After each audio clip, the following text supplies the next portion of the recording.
naramdaman mo na sinabi sa'yo na, ito, gaganap ka bilang April Boy Regino? Ano ang una mo reaction? Kasi icon si April Boy, diba? Sa sikat. Yes. Actually, nagsimula po siya sa isang audition.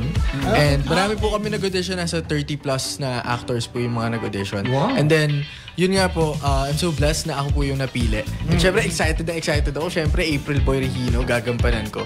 And yun po. Pero nung unang mga araw ng shoots, sobrang kinakabahan ako. Syempre, kailangan makita ng mga tao kasi na si April Boy Regino, hindi si John.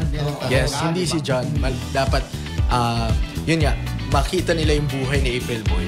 Pero malayo naman talaga nung bilang si John sa April Boy. Kasi nung suot-suot mo yung kanyang lagi sinusuot, damit niya, sabi mo, talagang damit niya, tapos nakakap ka. Yes. Parang April Boy ka talaga, Yes. di ba? Yes. Bagay na bagay sa inyo. So, speaking ng mga nag-audition na iba't ibang actors, may mga sikat ba nag-audition na tinalo ng isang John Arcenia? Siguro po hindi naman tinalo.